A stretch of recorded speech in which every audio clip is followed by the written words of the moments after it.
네, 안녕하세요. 방금 소개를 받은 유진이라고 합니다.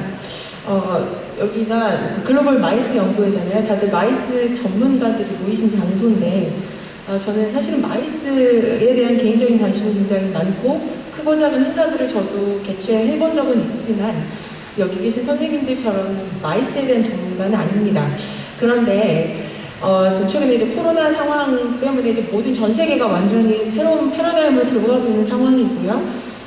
그런 상황 속에서 좀 다른 시각들을 좀 제안했으면 좋겠다라는 말씀을 들어서, 부족하지만 제가 이 자리에 왔다고 생각을 하고, 방금 앞에서 말씀해주신 교수님께서는 이제 공간, 정말 오늘 이게 공간에 대한 융합 공간에 대한 전략이기 때문에 정말 적절한 말씀을 해주셨던 것 같은데, 저는 제가 뭐 건축 전공도 아니고 하기 때문에 오프라인 공간을 어떻게 활용할 것인가로 계속 고민을 해보다가 글로벌 마이스 연구회잖아요. 이 공간을 채워가는 컨텐츠를 어떻게 풀어가야 될 것인가, 그리고 이 공간을 이제는 하이브리드 시대로 들어가고 있는데, 그럴 때 이 하이브리드 시대에 이 공간을 어떻게 활용할 수 있을까, 새롭게 어떻게 건축할까에 대한 고민보다는 이제 그쪽으로 좀 잡았고, 또 제가 현재 있는 곳이 IT 기업이고 오랫동안 또 컨텐츠 기업에서 일을 했기 때문에 기술적인 부분과 컨텐츠, 그리고 현재 제가 하고 있는 마케팅적인 부분에서 브랜드 차원으로 한번 접근을 해보려고 했습니다. 그래서 사실 우리 킨텍스가 어떤 행사를 유치할 때 유치하는 공간 대여하는 곳으로서의 킨텍스도 있지만, 킨텍스 자체가 이 마이스를 주도하갈 때 어떤 차별화된 전략으로 가져갈 수 있을까라는 차원에서 말씀을 드리려고 하니까 좀 이해해 주셨으면 좋겠고, 네. 사실 제3 킨텍스 전시장을 건립한다는 거는 어제 들었어요. 어제 들어서 오늘 보니까 그것도 금액이 한 4,850억, 4,850억 정도 되는 굉장히 큰 금액을 가지고 가시는데, 공간을 지을 때 들어가는 규모로도 크지만 사실 오늘 제가 접근하고 싶은 것은 하이브리드 관련된, 그러니까 테크놀로지를 어떻게 적용할 것인가 할 때 실제적으로 그 기술을 적용하는 부분에서 가격적인 부분도 굉장히 허들이 될 수 있거든요. 그래서 그런 부분들에서는 사실은 킨텍스가 조금 이 정도 예산을 갖고 있다면 그래도 그런 1차적인 허들은 좀 넘어갈 수 있지 않을까라는 기대도 해보고 있습니다.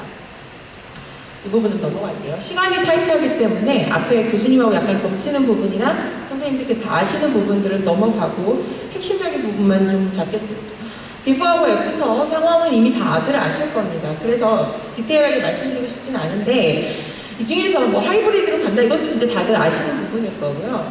재미있는 부분은 이제 공간은 굉장히 더 대형화가 될 수도 있겠고, 근데 킨텍스는 예외일 것 같아요. 이미 너무 대형화기 때문에 앞에서 교수님 말씀하신 것처럼 대형화이지만 약간 소형화에 대한 고민도 필요할 것 같은데, 일반적인 다른 컨벤션 센터들을 봤을 때는, 아니면 컨벤션 센터가 아니라도 그냥 이런 행사를 개최하는 작은 세미나 룸이든지 등등등을 봤을 때는 공간이 점점 더 커질 수밖에 없습니다.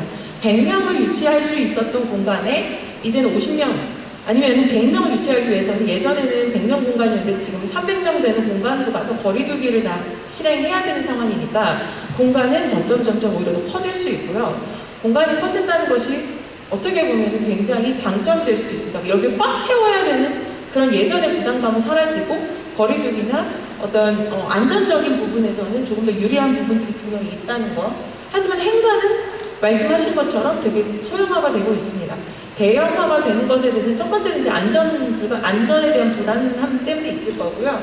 그리고 실제로 IT 시대가 들어가면서 1대1이 굉장히 중요해지고 있습니다. 매스미디어 시대가 이제 지나갔죠.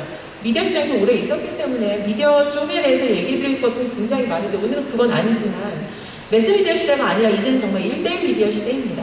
개인의 1인 미디어 시대가 됐잖아요.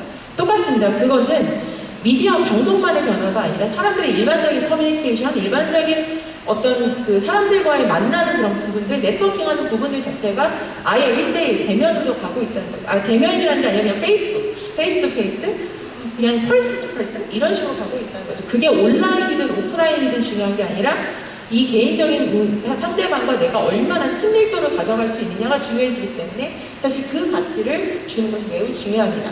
당연하게도 IT 기술을 적용해야 되는 범위는 커지고 있을 거고요. 1대1과 지금 똑같은 건데 소규모로 네트워킹이 더 강해지고 사람들 간의 그 친밀도가 강해진다는 것은 그 참석하는 사람들, 참가자들을 계속해서 행사 주최하는 곳에서 개인화 마케팅을 실행해야 된다는 말씀을 드립니다. 그냥 어디서 하니까 오세요 했을 때 사람들이 막 몰려들고 그 정도의 우리가 그 어떤 행사 파워를 갖고 있다면 정말 좋겠는데, 앞에서도 말씀하신 것처럼 수많은 컨벤션 센터가 이미 이 작은 나라에도 되게 많고요. 대형 컨벤션 센터만 해도 한 13개, 14개 굉장히 많이 있습니다. 심지어 킨텍스도 더 지으려고 하시죠. 이런 상황 속에서는 글쎄요, 사람들이 이렇게 참가자들 입장에서 순수하게 그냥 마이스 산업이 아니라 일반 대중의 입장에서 거리의 문제도 있겠지만 진짜 뭐 나랑 뭔가 연관성이 있거나 아니면 내가 가서 뻘쭘하지 않거나 내가 가서 되게 재미있게 느낄 수 있는 되게 색다른 경험을 할 수 있는 그런 것들이 아니라고 하면 아무리 좋은 내용, 그럴듯한 내용을 포장해도 이제 가지 않는다는 거죠.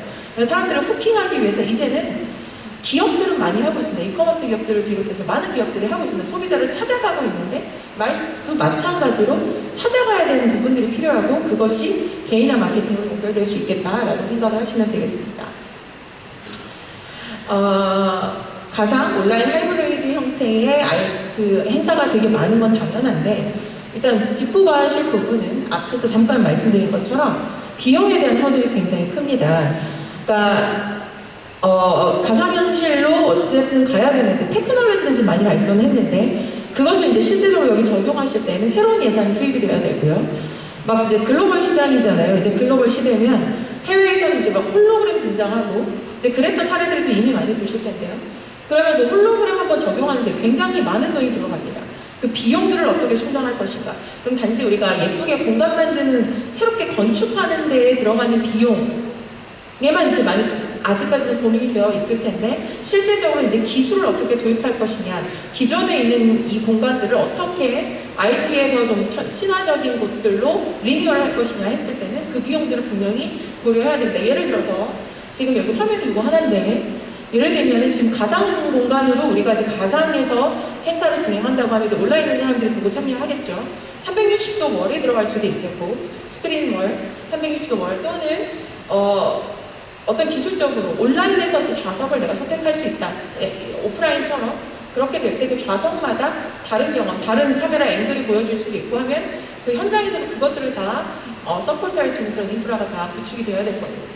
그런 부분에서는 분명히 비용적인 에러가 있을, 그러니까 비용적인 허들이 있을 수 있고요.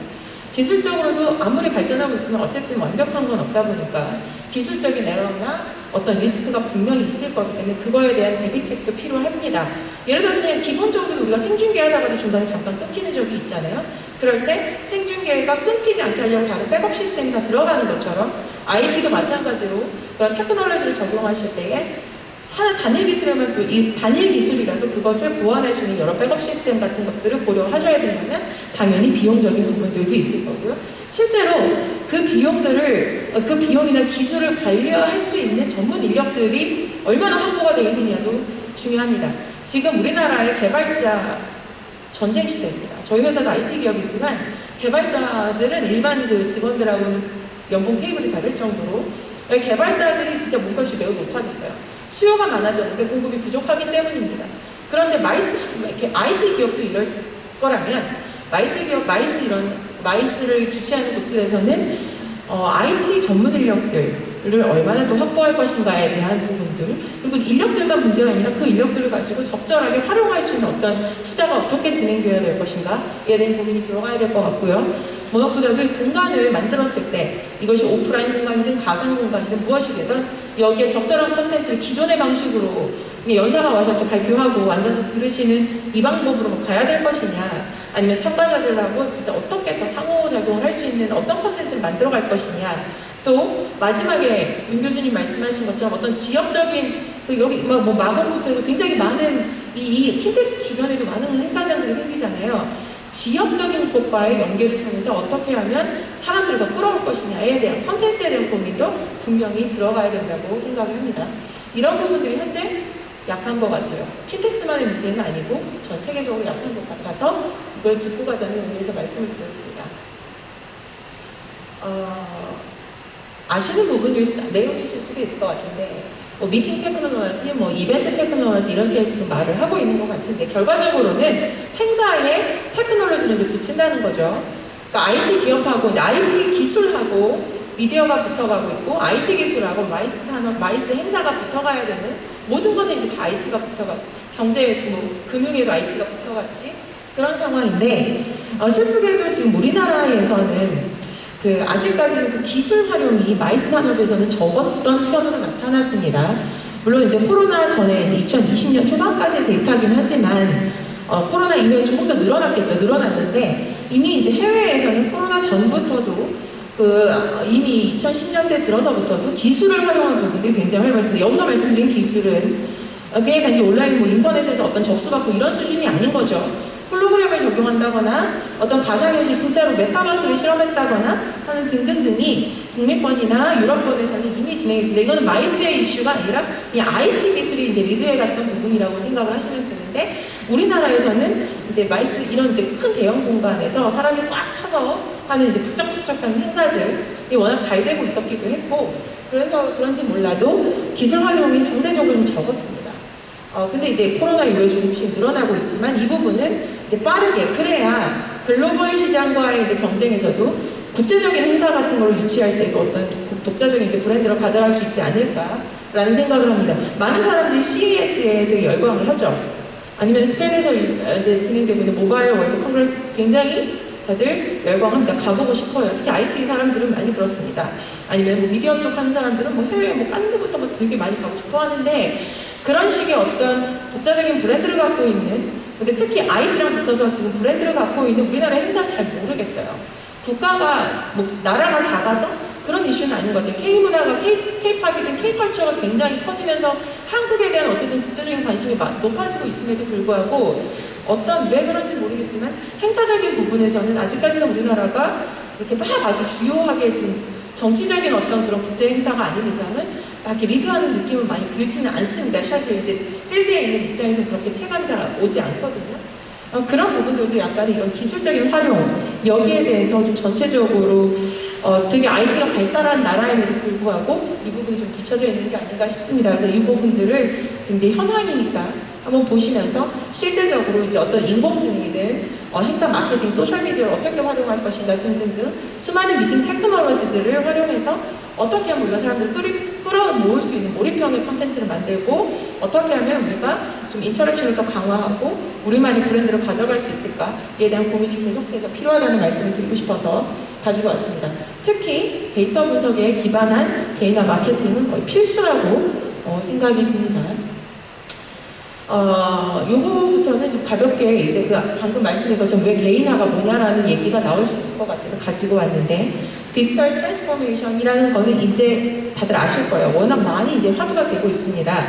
근데 이제 디지털라이제이션 무슨 차이가 있느냐 이럴 수 있는데 사실 뭐 우리가 이제 일상에서는 그렇게 많이 차이를 두지 않을 수 있겠지만 어찌됐든 이것을 비즈니스적으로 본다고 하면 디지털라이제이션 마치 우리가 예전에 그냥 수기로 쓰던 것, 팩스로 보내던 것들을 다 이제 전자화 시키는 그냥 아날로그에서 바로 전자화 문서로 바꿀 수 있는 종이를 PDF로 바꾸는 그런 것들이 디지털라이제이션이라고 생각을 하신다면 디지털라이제이션은 어찌됐든 그 업무의 뭐라고 해야 될까요? 업무의 그 구조, 그러니까 프로세스를 그냥 다 자동화시키는 거야.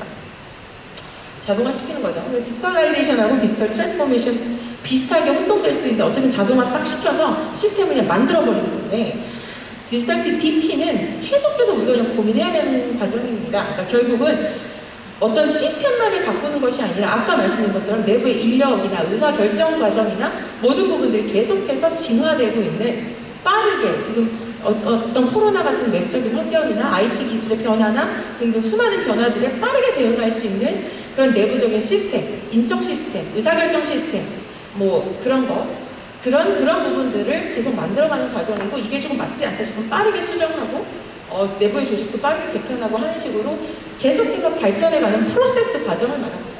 그런데 이제 코로나 때 사실은 이제 이런 부분들이 내부적으로 어쨌든 역량이 구축됐던 회사들이 빠르게 올라간 거죠. 사실 IT 기업이 단지 기술 때문에 온라인 시대이기 때문에 잘 된 것이 아니라 IT 기업들은 내부에서 어떤 프로세스나 의사결정 과정들이 그런 식으로 이제 좀 애자일 같은 방법들을 도용해서 굉장히 빠르게 운영하고 있거든요. 규모를 소규모에서 막 이렇게 소규모한 이런 사람들을 위주로 이제 돌아다니는 구조들도 많고 하다 보니까 그런 것들이 빠르게 적용된 거고요.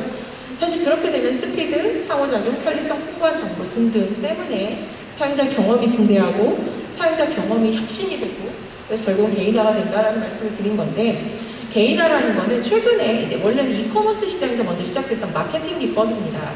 개인화가 무엇이냐라고 한다면 그 이커머스 시장 기준으로 봤을 때는 고객이라고 말하죠. 소비자. 고객, 우리 입장에서 말한다면 참가자가 될 텐데 어쨌든 고객 개개인의 소비 행태와 성향을 반영한 맞춤형 메시지를 개인들에게 전달해주는 그래서 고객과의 신뢰관계를 만들어내는 마케팅 방법론이다. 데이터 기반. 이게 무슨 말씀이냐면 각자 그 커머스 기업들 같은 경우에 쿠팡이나 네이버처럼 유통사도 있지만 자기네 브랜드를 갖고 있는 브랜드 기업들도 있죠. 뭐 패션 브랜드든 음식 브랜드든. 근데 그 브랜드들이 자기네 그 자사몰을 만들어요. 자기네 자체 웹사이트를 갖고 있잖아요. 그러면 지금 사실 이제 킨텍스 웹사이트 물론 있는데 어떻게 활용하시는지 모르겠어요. 그냥 저도 가끔 정보를 보러 가거나 어떤 행사 정보를 보러 사실 들어가지 솔직히 않습니다. 그렇기보다는 킨텍스의 뭐 위치 정보? 뭐 여기 뭐가 있지? 뭐 이런 것 때문에 가끔 들어가는 정도예요. 사실 저 같은 경우는 그렇습니다. 그런데 어찌됐든 그 웹사이트에 들어오는 사람들의 로그 기록이 다 남잖아요. 이 사람들의 이름이 유진인지 누군지는 몰라도 어쨌든 로그 기록이 남습니다. 그것이 식별이 가능한 데이터일 수도 있고 비식별되는 데이터일 수도 있지만 어찌됐든 이 사람이 로그 기록이 남고요. 이 사람이 딱 그 사이트에 들어와서 검색을 하고 어떤 정보를 찾기도 하고 검색 없이 다른 페이지로 바로 넘어가기도 하고 그냥 들어왔다가 재미없어 하고 바로 나가버리기도 하고 스크롤을 내리기도 하고 어쨌든 그 somebody 어떤 IP로 식별된 어떤 비식별될 수도 있습니다. 어떤 사람이 들어와서 웹사이트에서 막 움직이다가 나갑니다. 그 나가는 모든 과정까지의 그 데이터를 뒤에서 인공지능이 다 분석합니다. 다 수집해서 분석하고 이 사람은 와서 우리 사이트에 많이 머물렀네. 관심 있는 사람 같아. 이 사람은 우리 사이트에 와서 검색까지 하네? 진짜로 뭔가 목적이 확실하게 갖고 있는 것 같아. 이 사람은 이커머스 기준으로 하면 이 사람은 상품을 찜까지 했는데 나가버렸어. 이 사람은 결제했다가 취소했어. 등등등이 이제 수많은 분석들이 다 나올 거야. 이 사람의 행동이. 그걸 보고 이 사람이 나갈 것 같으면 인공지능의 어떤 프로그램을 통해서 바로 유진희 고객님 잊지 마시고 이거 구매하세요. 여러분들 많이 경험하셨을 거예요. 이미 어떤 거를 구매하시려고 할 때 뭐만 몇 개만 더 구매하시면 무료 배송입니다. 막 이런 메시지가 뜨는데 모두에게 뜨는 게 아니에요. 각자가 이제 클릭한 거에 따라 다르게 뜹니다. 그런 부분들이 개인화가 굉장히 그래서 이제 일반 그런 커머스 쪽에서는 그런 상호작용이 되게 중요해지니까 개인화 마케팅을 지금 거의 필수로 가져가고 있는데 이것이 마이스에서는 불가능할까요? 마이스에서도 이 사람이 지난번에 어떤 뭐 캐릭터와 관련된 행사에 왔어. 그쪽에 관련돼서 굉장히 많은 의견을 남겼고 댓글을 남겼고 질문을 남겼다. 그럼 그 사람의 그런 행동 데이터를 다 수집하고 갖고 있다가 비슷한 것들이 있을 때 먼저 메시지나 이메일링을 할 수도 있는 거고요. 아니면 이 사람이 어떤 불만을 남겼던 것들에 대해서 개선됐다라는 메시지를 전달할 수도 있고 아무튼 그것과 관련된 다른 비슷한 유사한 정보들이 있어도 평상시에 계속 고객 참가자들하고 한 번 이 사람이 왔다가 가는 게 아니라 왔다가 갔지만 그 사람과의 지속적인 커뮤니케이션 할 수 있는 그 도구로 데이터를 활용하시고 여러분들의 웹사이트에 있는 모든 기록들을 활용하실 수도 있다는 겁니다. 뭐 어떤 식의 이제 그것을 구체적으로 어떻게 실현하실지에 대해서는 저보다 더 전문가들이시겠지만 어쨌든 그런 기술적인 부분들이 분명히 지금 다른 산업에서 적용하고 있는 거를 마이스 산업에도 가져올 수 있다는 거죠. 계속 그냥 행사 있을 때마다 일주일 전부터 이메일 보내서 행사 있습니다, 가격 할인하고 뭐 이런 것들도 물론 유효하나 그것만의 지금 방법은 아니라 심지어 또 온라인으로 움직여야 되는 것들이 더 많아지는 시대에서는 그런 데이터 분석을 통해서 그 사람들하고 계속 커뮤니케이션을 하고 되게 당신에게 정말 필요한 정보가 이번 행사에 나옵니다.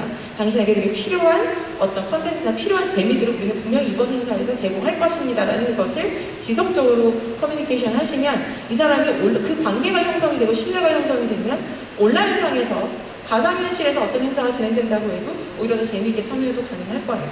그러니까 결과적으로는 고객과 행사 주최자와의 어떤 신뢰관계, 어떤 친밀한 관계, 그리고 그들이 원하는 니즈를 제공하고 있느냐 못하고 있느냐 이거의 문제지 온라인이고 오프라인이고 온라인이면 몰입이 분명히 떨어지긴 하지만 뭐 온라인보다 그래도 오프라인이 나고 이런 식으로 우리가 흑백적으로 지금 접근할 시대는 아니지 않나라는 생각을 하는 겁니다.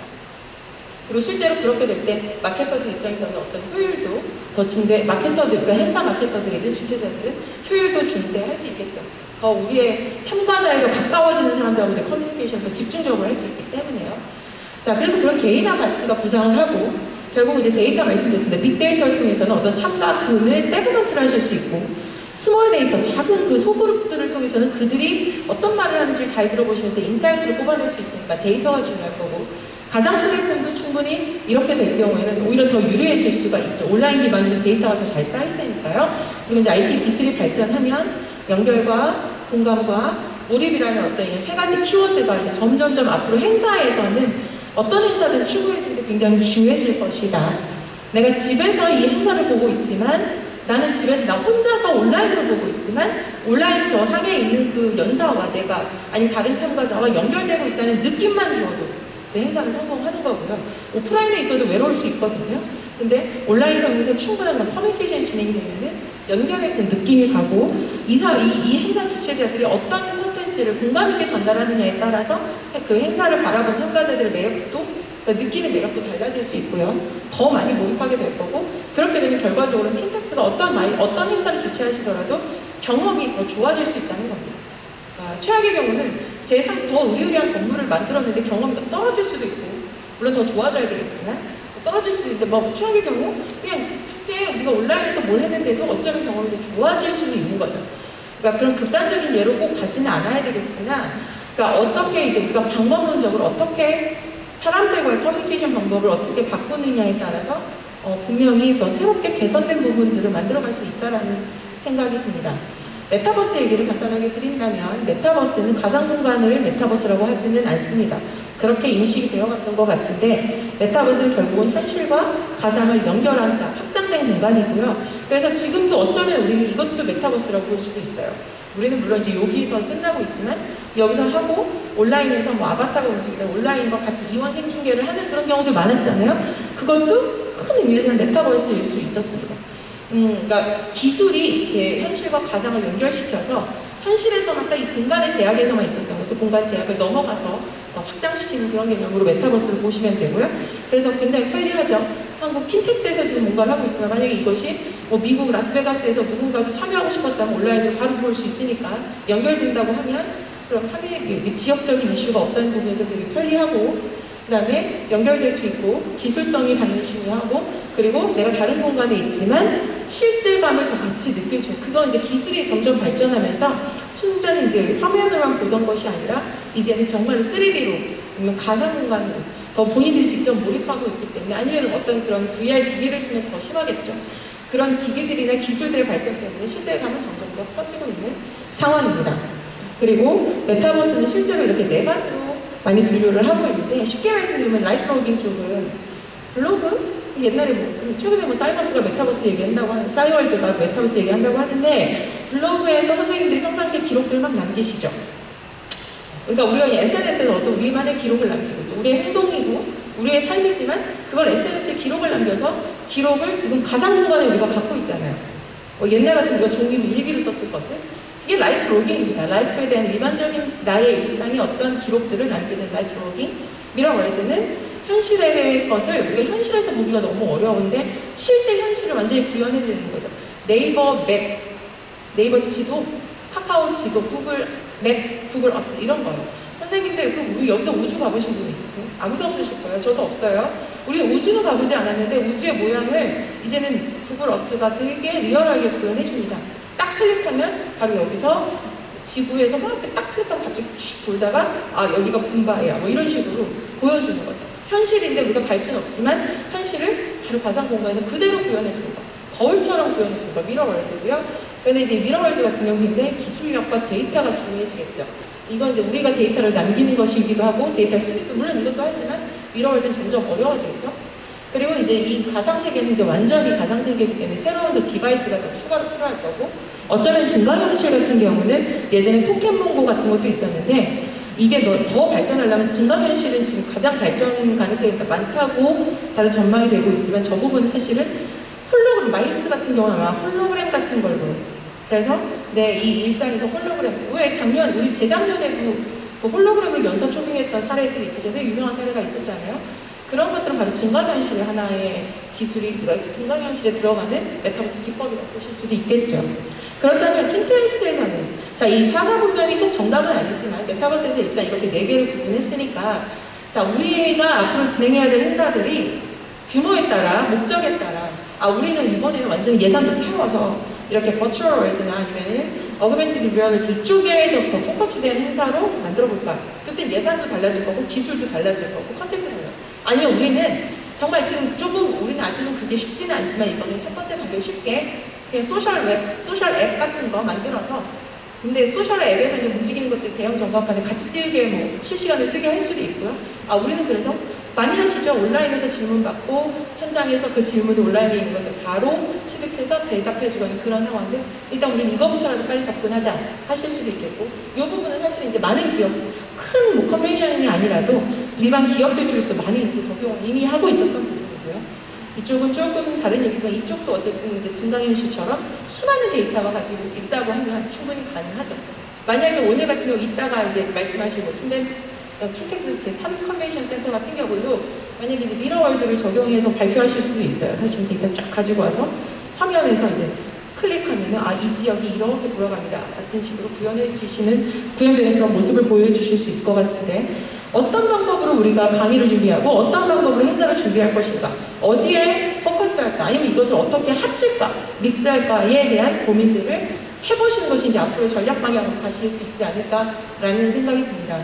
수많은 기술, 마이스 사례들이 있는데, 홈페이지에서 이제 어떻게 계속 가상공간을 체험해보는 사례도 있고, 아바타가 등장해서 같이 이렇게 이런 아바타가 여기서 이렇게 말하기도 하고, 등등등. 아니면 뭐 이런 정말 되게 딱딱할 것만 같은 금융권에서 진짜 아예 아바타가 와서 지금 임원들 회의를 하기도 하고요.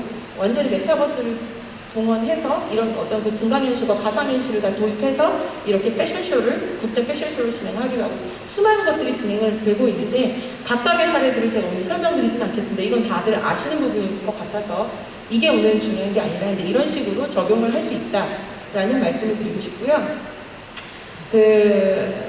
최근에 어제 이 자료를 찾아보다가 이제 뉴욕 코미콘까지 들어갔어요. 뉴욕 코미콘을 들어갔는데, 메타버스는 아까도 제 옆에 이제 계셨던 황 교수님께서 메타버스가 지금 하겠지만 이제 아직 많은, 이게 좀 반신반의 하신다라는 말씀인데 솔직히 그래요. 왜냐면 이제 다시 예전에 떴던 거 죽었다가 이제 다시 올라오는 단계이기 때문에, 지금은 사실은 이게 성공했느냐 마느냐의 어떤 딱 성공 사례를 말씀드리기보다는 어떻게 보면 실험적으로 먼저 접근하고 선점할 수 있는 부분들이 더 중요한 시대인 것 같고요. 그런 부분에서 지금 해외 이제 뉴욕 코미콘에서는 메타버스를 아예 도입해서 이걸 가지고 유료 멤버십을 하겠다고 하는 겁니다. 최근에 넷플릭스 같은 데서 구독 경제를 굉장히 활성화시켰죠. 구독 경제를 가져가겠다는 거죠. 근데 지금 아무도 우리나라에서 딱히 이 행사를 구독 경제로 가져가는 경우는 별로 없는 것 같아요. 그냥 얼리 구매를 하면, 티켓 얼리 구매하면, 얼리버드 구매하면 조금 할인해주고, 요 정도에서 이제 가격 차이가 있었던 거지, 대부분 그 단발성이잖아요. 근데 얘네는 이제 어떤 구독 기반으로 가져가서 돈을 어떤 많이 내는 거에 따라서 차등화되게 가상현실로 어떤 내가 좋아하는 그런 만화 작가들과 1대1 팬미팅을 하게 몰입을 더 시켜주는 그런 요소를 하게 하거나, 또는 내가 정말 좋아하는 가상 캐릭터랑 버추얼로 만날 수 있게 해준다거나, 아니면 한정판 굿즈를 먼저 구매할 수 있게 해준다거나 등등등. 물론 저건 B2C 행사긴 한데, 저런 식으로 어떤 되게 유명한 행사가 계속 진행되고 있는 저 행사에 메타버스를 도입하기도 하는데다가 무엇보다도 구독 경제라는 모델을 가져가면서 참가자들 입장에서는 온라인으로 있던 와서 작가를 만나면 더 좋겠죠, 물론. 그러나 그렇지 못하다 할지라도 이 사람하고 온라인으로 1대1 팬미팅을 하는 거예요. 1대1 대화를 할 수 있거나 뭔가 등등의 그런 가치를 계속 주니까, 구독 경제의 핵심은 들어가는 비용도 중요하죠. 초반에는 비용이 많이 들겠지만 이 행사나 어떤 제품이나 서비스나 행사나 무엇인가에 거기에 얼마만큼의 그 참가자, 고객들이 매력적으로 느낄 수 있는 그 가치가 담겨 있느냐. 가치가 크면 클수록 구독 모델은 성공을 해요. 근데 가치가 별로 매력적이지 않다고 하면 그 구독 모델은 실패합니다. 그래서 넷플릭스가 처음에 성공했던 것도 결국은 어떤 무한적으로 그냥 원하는 정액제를 보면은 니네가 원하는 거를 한꺼번에 딱 빈지어칭 할 수 있어요. 어떤 뭔가의 그런 계속 가치를 던져준 거죠. 가치를 던져주니까 사람들이 들어가는 거고, 최근에 그런 게 이제 이커머스 막 플랫폼들에서 쿠팡이나 네이버도 엄청나게 구독 경제로 지금 막 경쟁 붙고 난리가 났는데 마이스 시장에는 아직 그게 없어요. 그러면 누군가 이걸 실험적으로 선제적으로 한번 도입할 수도 있는 거예요. 물론 뉴욕 코미콘의 사례가 어떻게 될지는 아직 모르지만 킨텍스에서도 약간 그걸 고민하실 수 있죠. 뒤로 가면 그 수많은 전략들 중에 제가 잠깐 넘겨서 먼저 이걸 보여드리면 2020년 작년에 나온 논문이더라고요. 작년에 나온 논문인데 혹시 뭐 여기 뭐 이 저자께서 계시는지는 모르겠는데 13개를 딱 국내에 되게 대형 13개 컨벤션 센터를 분석했다고 합니다. 공간 효율성 최하가 킨텍스였어요. 너무 슬프죠.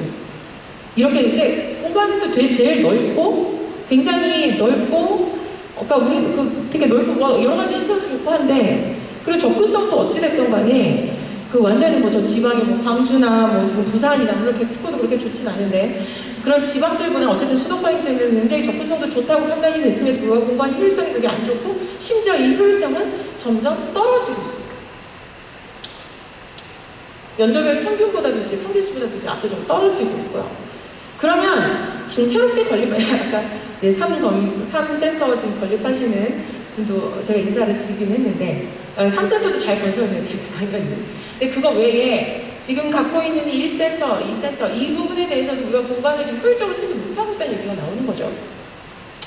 그러면 그것은 뭐 당장 이 공간을 무너뜨릴 수도 없고 이 공간을 채워야 되는 컨텐츠가 바뀌거나 채워야 되는 컨텐츠를 가지고 참석자들하고 커뮤니케이션 방법이 바뀌거나에 대한 고민이 이제 진지하게 들어가야 되지 않을까라는 생각을 해봅니다. 그래서 이제 공간 효율성에 대한 얘기도 좀 같이 말씀을 드리고 싶었고요. 그런 부분에서 구독 경제를 한번 고민해 보실 수도 있을 것 같고 융합형 공간에 대한 얘기는 이미 앞에서 윤 교수님 많이 말씀하셨기 때문에 넘어갑니다만 말씀드린 것처럼 아까처럼 이렇게 전체적인 뭐 미디어월을 만들 수도 있겠고 아니면은 진짜 프로젝트 매핑 같은 걸로 해서 진짜 그 온오프라인 융합된 화면을 설계할 수도 있겠고 그런 부분들 디지털 사이니지를 많이 적용할 수도 있겠다라는 생각이 좀 들고요. 이 부분에 대해서는 뭐 많이들 이미 고민하시고 계실 것 같아서 이건 앞에 발제자들 말씀하신 부분이기 때문에 넘어가겠습니다.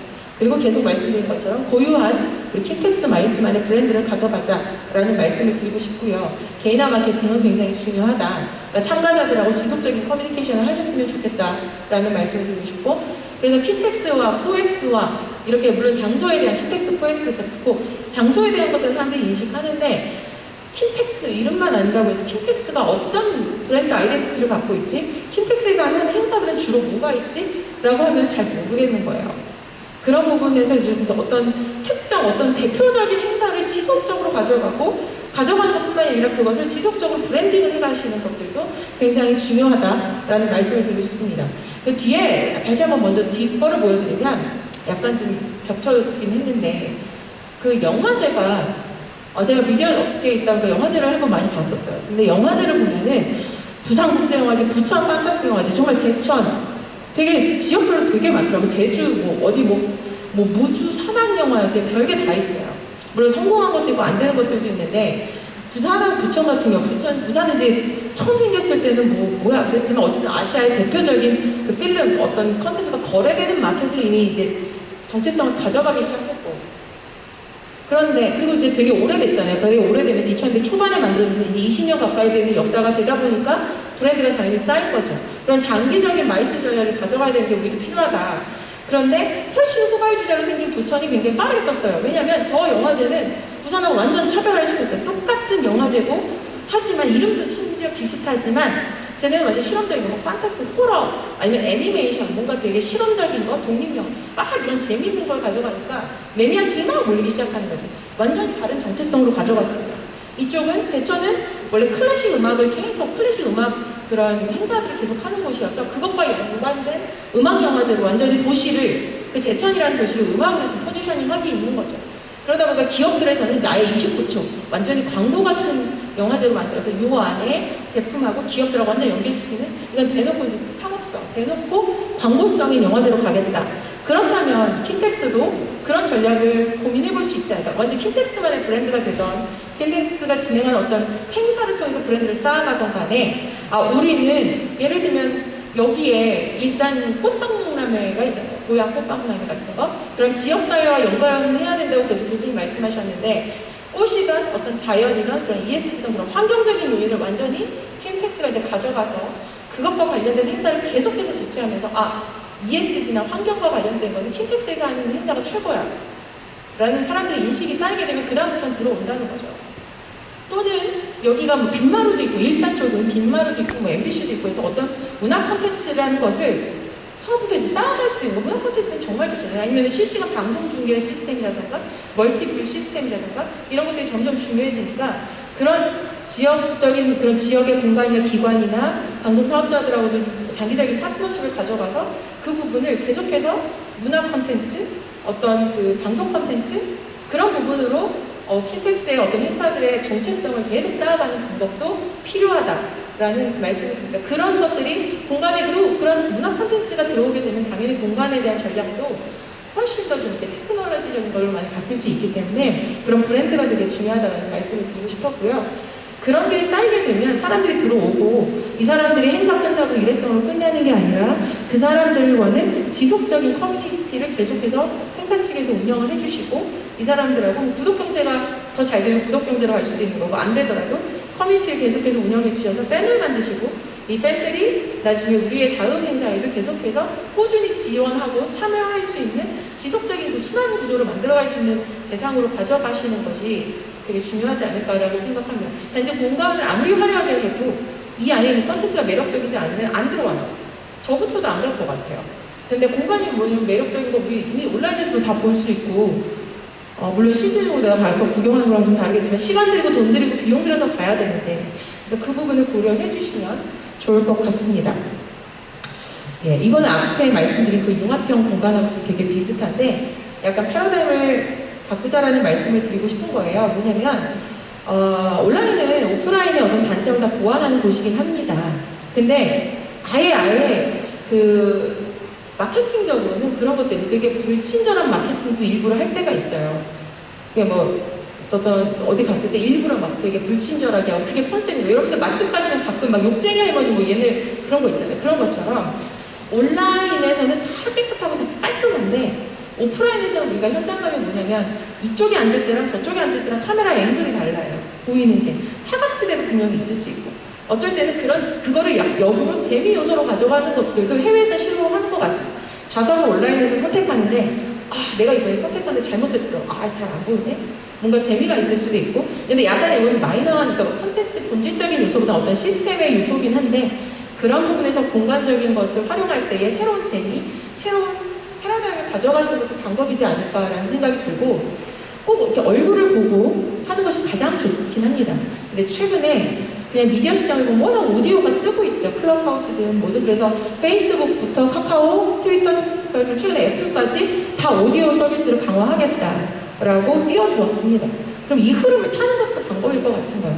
약간의 그 블라인드 방식으로 진짜 이 연사의 목소리만을 듣고서 되게 재밌는데 아니면 되게 재밌게 하는데 이 연사가 누구지?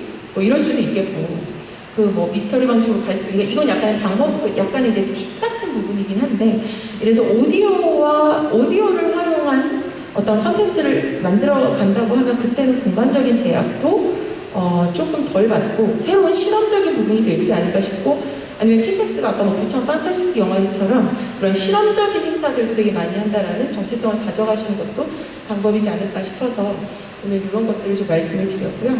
시간이 저도 좀 오버가 돼서 오늘 이 정도로 마무리하고 나중에 질의응답 시간에 뭐 말씀하실 부분들이 있으면 그때 나누도록 하겠습니다. 예, 부족한 말을 들어주셔서 감사합니다.